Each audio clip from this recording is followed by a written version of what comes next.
29 अप्रैल को tamarind court restaurant में रखी गई हाई प्रोफाइल फेयरवेल पार्टी में जेसिका का काम हाई प्रोफाइल गेस्ट्स को शराब सर्व करने का था, जबकि उस रेस्टोरेंट के पास शराब का लाइसेंस तक नहीं था। वैसे तो नाम के लिए उस रोज टैमरिंड कोर्ट रेस्टोरेंट में प्राइवेट हाई प्रोफाइल पार्टी रखी गई थी, लेकिन कुछ गेस्ट ऐसे भी थे जो बिना इन्विटेशन के वहां पहुंचे थे। बस शर्त ये थी कि उन्हें हाई प्रोफाइल होना चाहिए था। अब कहानी में आगे बढ़ने से पहले आते हैं हत्यारे की हिस्ट्री पर। सिद्धार्थ शर्मा हरियाणा के मशहूर नेता विनोद शर्मा का बेटा है। विनोद शर्मा सांसद और केंद्रीय मंत्री रह चुके हैं। उनका बेटा सिद्धार्थ उर्फ मनु पिता के पैसे और पावर से वाकिफ था। 29 मई को सिद्धार्थ को अपनी मां के साथ चंडीगढ़ निकलना था, लेकिन उसने चंडीगढ़ ना जाकर दिल्ली में ही रुकने का फैसला किया। वो अपने दोस्तों के साथ दिल्ली की न्यू फ्रेंड्स कॉलोनी की एक कोठी में रुका हुआ था। सभी ने जमकर शराब पी। अचानक देर रात उसे याद आया कि बुधवार को टैमरिंड कोर्ट रेस्टोरेंट में स्पेशल पार्टी होती है। उसने कार उठाई और 3 दोस्तों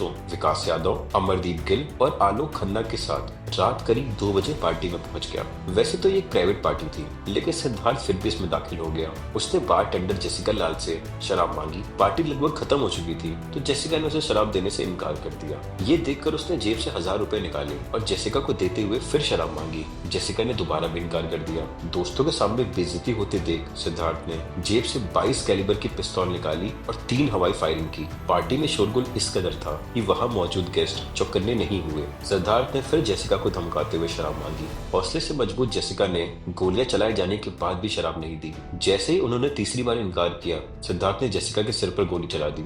जेसिका गोली लगते ही गिर पड़ी, जिसे देखते ही उनके साथ मौजूद दोस्त शान मुंशी ने जोर जोर से चिल्लाना शुरू कर दिया। पार्टी में एकदम से सन्नाटा छा गया। खून से लथपथ जेसिका फर्श पर बेसुध पड़ी थी। ये देखकर रेस्टोरेंट की मालकिन बीना रमानी पहुंची और उन्होंने सिद्धार्थ से चिल्लाते हुए पूछा, तुम कौन हो? पार्टी में बंदूक लेकर कैसे आए? जवाब में उसने कहा, मैंने गोली नहीं चलाई। यह कहते ही वो अपने तीनों दोस्तों के साथ भाग निकला।